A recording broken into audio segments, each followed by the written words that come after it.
Добрый день, дорогие друзья! Я приветствую вас на новой лекции канала «Жизнь после жизни есть, я знаю», который посвящен доказательствам жизни после смерти и устройству потустороннего мира, куда каждый из нас попадает по завершении своего земного пути, где и воссоединяется с ранее усопшими родными и любимыми и продолжает бесконечное путешествие по нашей прекрасной и удивительной Вселенной.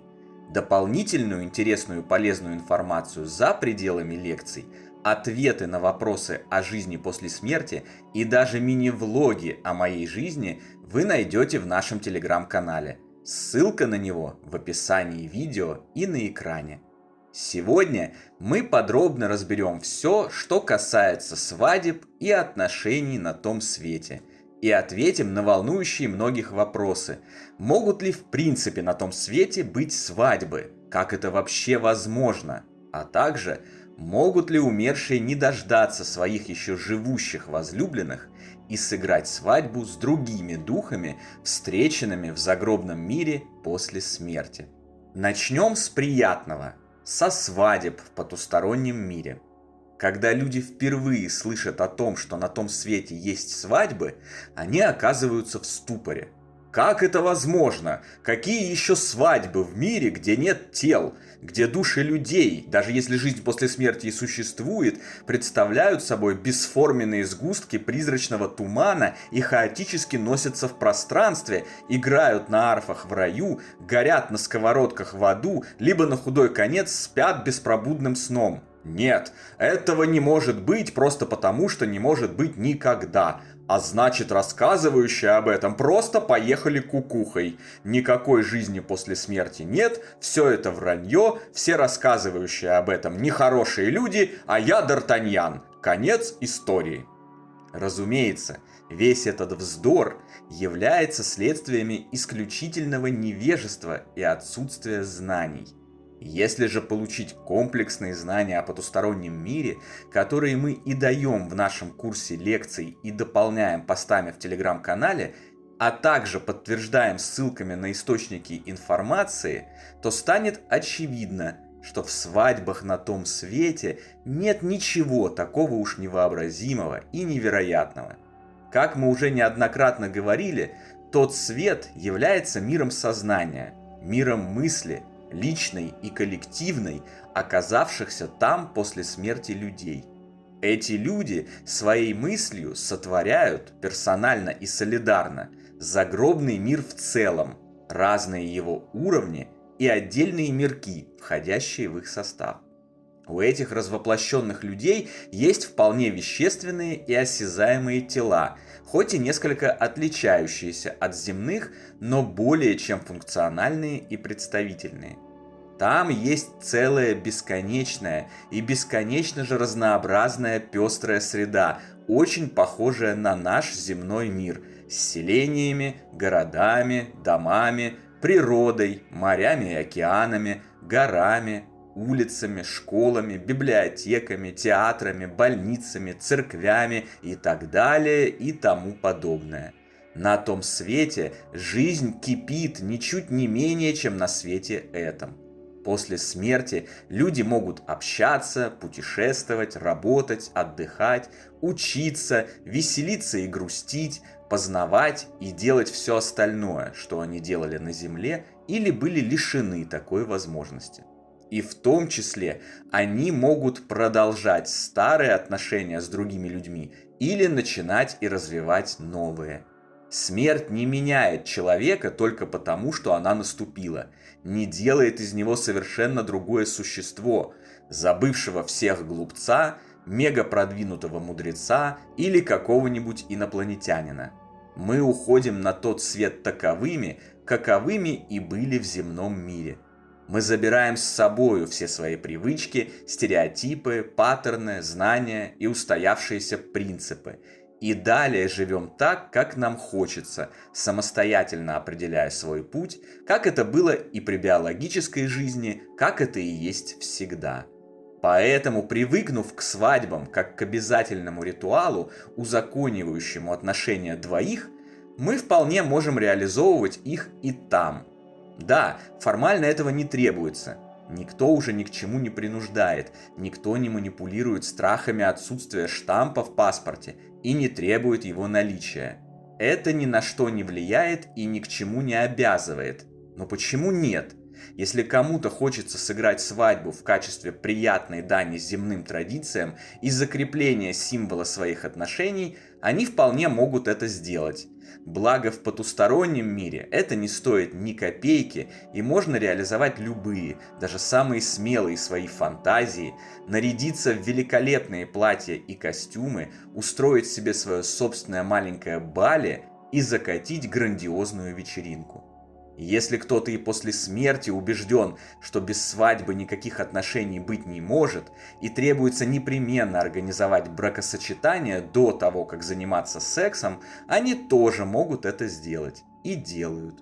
О сексе на том свете, кстати, недавно на нашем канале вышло очень интересное видео. Обязательно посмотрите его, если хотите лучше разобраться в романтических отношениях двоих в потустороннем мире и жизни после смерти. По всей планете на протяжении тысячелетий людям снятся сны, в которых их усопшие любимые приходят к ним и рассказывают, что на том свете они женились или вышли замуж. Живущих это, как правило, сбивает с толку, и в силу уже описанных причин они не могут понять, что это значит. Никаких секретов и головоломок здесь нет. Ничего расшифровывать и трактовать не требуется. В данном случае свадьба и есть свадьба. И да, она более чем возможна и более чем реальна на том свете. Теперь перейдем ко второму вопросу.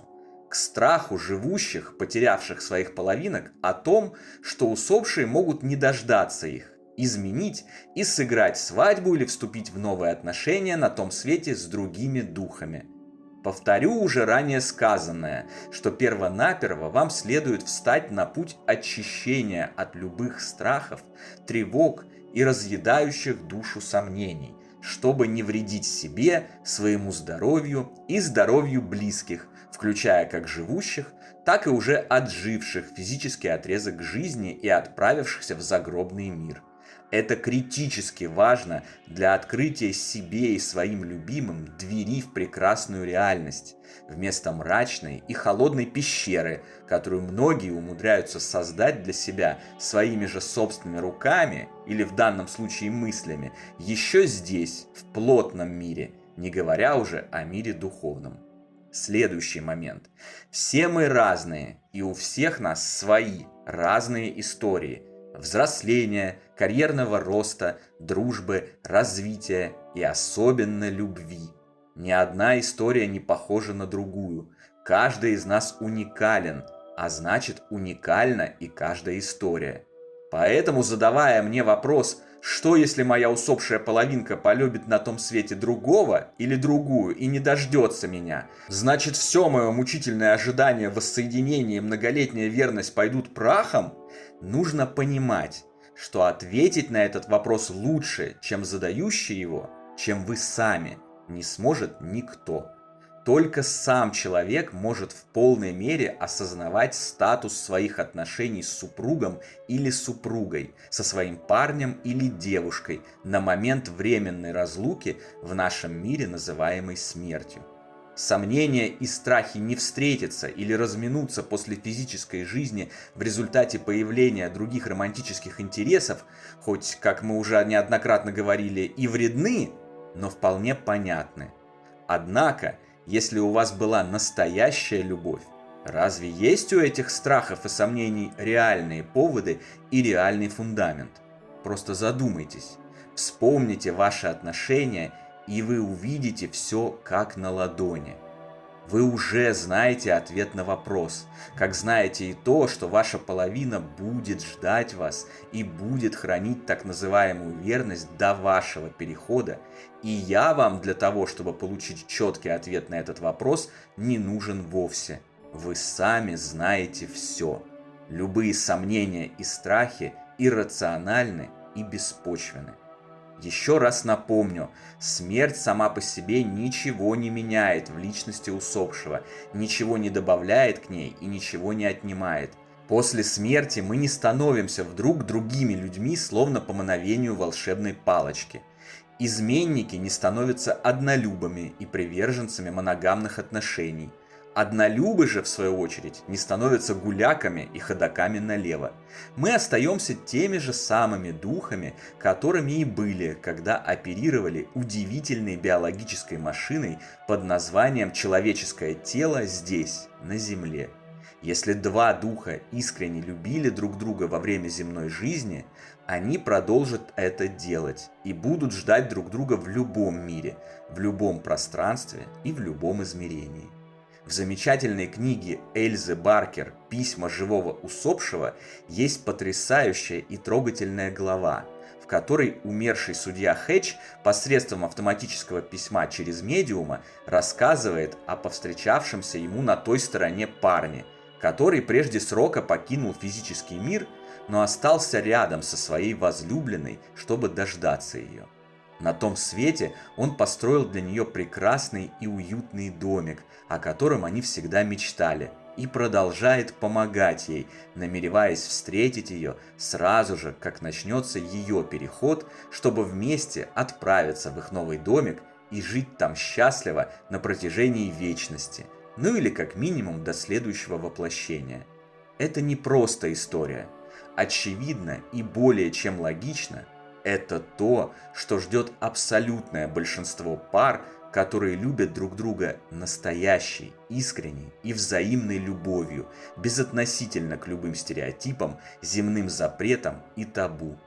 Если же отношения двоих не содержали в себе любви, были просто привычкой, реализацией одного из общественных стереотипов или родительской воли об уже упомянутом штампе ЗАГСа в паспорте, тогда опасения, что благоверный на том свете сойдется с кем-нибудь другим, вполне обоснованы, поскольку все там определяет закон соответствия. И если двое не соответствовали друг другу в этом мире, тем более не будут они соответствовать друг другу и в мире следующем. Но и в этом случае только тот, кто состоит в этой паре, может лучше всех ответить на вопрос, чего ему ждать от развития этих отношений, их продолжения или завершения. Давайте будем честны прежде всего перед собой.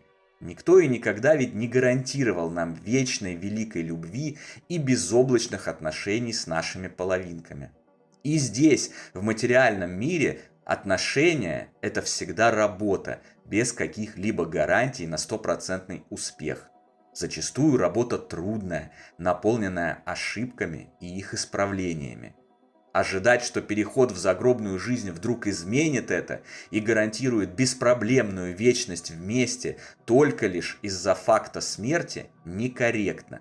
Мы остаемся все теми же двумя абсолютно свободными в своем выборе духами, работающими над своими отношениями, исходя из наших обоюдных желаний. И исход этих отношений может быть любым, в зависимости от того, насколько мы будем стараться и насколько сильна наша взаимная любовь.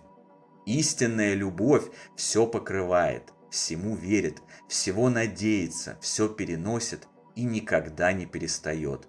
А значит, если вы знаете, что вас с вашим любимым духом связывает настоящая любовь, то и опасаться нечего. Вы всегда найдете решение и возможность остаться вместе, безотносительно к любым трудностям и проблемам, как это делали при жизни, и никто не будет смотреть налево и заводить шашни с другими духами. Но даже если вдруг и случится так, что ваши пути на том свете разойдутся, на самом деле в этом нет ничего страшного. Ведь как бы там ни было, вернувшись в наш замечательный духовный дом, вы будете точно знать, что ваш любимый человек не умер и никогда не умрет. Он жив, здоров и счастлив. И даже если он не желает больше жить с вами в супружестве или романтических отношениях, того, что он жив и счастлив, уже достаточно. Потому что нет большего счастья, чем просто знать, что тому, кого ты любишь, хорошо. И неважно, являемся при этом мы его официальной парой или нет. Мы должны уметь отпускать и радоваться за его счастье. Именно в этом и состоит истинная любовь. Истинная любовь, она не про удерживание другого рядом с собой любой ценой, а именно про то, чтобы его отпустить, дать ему возможность сделать собственный выбор и строить наиболее благоприятную для себя реальность, даже если нас в ней и не будет. Это и есть истинная и безусловная любовь. А научившийся любить истинно и безусловно никогда не будет в одиночестве. На сегодня это все, дорогие друзья. В следующий раз я расскажу вам о том, куда после смерти попадают самоубийцы. Не забудьте про наш Телеграм. Там интересные публикации продолжаются постоянно, в течение всего дня и без выходных. Всего вам самого лучшего, волшебного и замечательного.